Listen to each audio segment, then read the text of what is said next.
Hi everyone, this is Tammy from puzzlering.com and uchtuk.com. Today I'm going to show you the solution for the 86MS. This is an 8-band sterling silver puzzle ring. So the 8 stands for 8. The 6 stands for there are 6 bands that cross on top. So we've got 2 sets of 3. So we've got 3 bands that cross on the top and then 3 bands that cross underneath, so a total of 6 bands. And M just stands for men, and silver is S. So that's how we come up with our product codes. So we've already sort of started to identify the bands on here. So we've got the top crossing bands here, and then we've got the bands that cross underneath, and then we've got 2 outside bands. That's the first thing I recommend to people when they get a puzzle ring.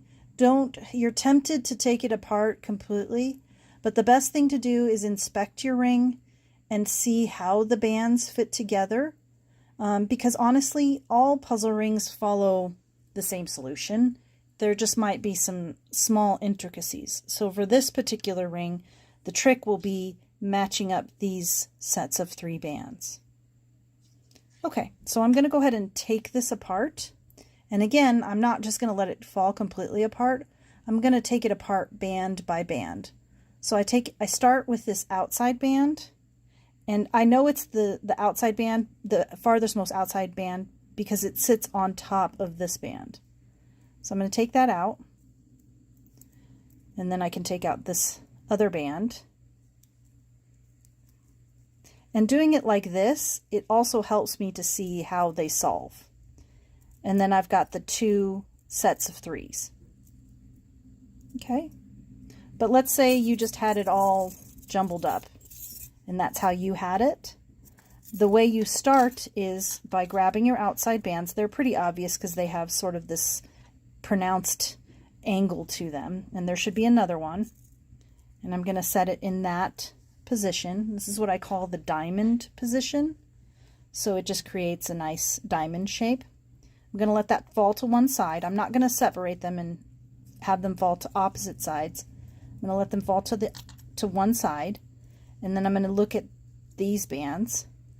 Fortunately, with this particular ring, it's hard for them to get out of order. It can happen, but it's harder just because these are so nicely made to stay in these sets of 3. So I've got 3 that have a dimpled band on them. So you can see they have this little dimple right here. It's kind of a dip. And then I've got 3 that have sort of a smooth top. So I know that this is the topmost band, and this is the band that crosses underneath.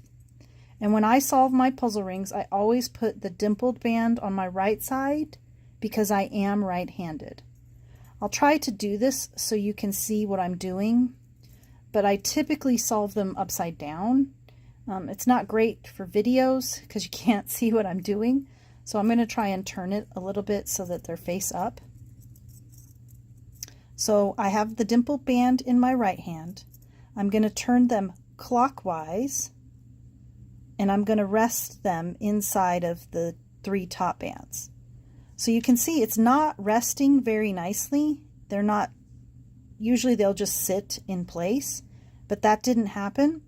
And that's because I have these 3 bands on the wrong side. They shouldn't be on this side, they should be on this side.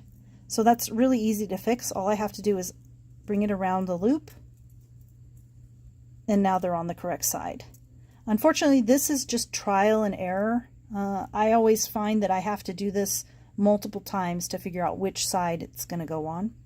But now I know I have it on the right side.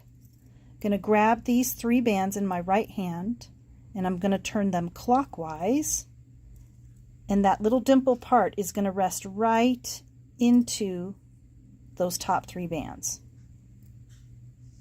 So you see that? And they just fit so nicely. I'm going to turn this around so you can see. If I only had those 6 bands, this ring would be solved. Okay, so now I'm going to identify the outermost band, and I can tell that typically because I see that there's a little bit more of a pronounced dip here, and that's because I know that this band has to sit inside of this band. So that's how I know this is the outermost band. I also find if I do this step correctly, that outermost band, it should be in my right side, in my right hand. It should be.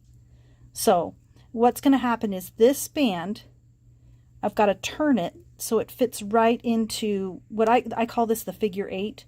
It's going to fit right into this loop of the figure 8. But I've also got to make sure that it's on top of. So see how this band is here? I've got to make sure this band is on top of this band. If it was the opposite way, if this band is underneath, then what's going to happen when I get to the next step is this will be in the wrong position and you won't be able to feed that one in. So I'm going to make sure that it's on top of that one, and I'm going to turn it into, see, I've opened these up a little bit, so I've made that space bigger, and I'm just going to turn that loop right in there, and then I'm going to fold it down and see how it fit very nicely. Again, if this was a 7-band ring, I'd be done, but I'm not. I've still got to fit this band in. So now what I want to do is I want to turn it so that this angle is pointed towards my right side. So I'm going to turn the ring around, and I'm going to do this step again. I'm going to open these up a little bit just so that I make that space a little bit bigger. And this is going to be tricky for people who have a smaller ring size. I think this ring size is a size 10.5.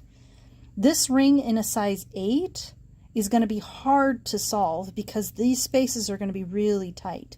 So just keep that in mind.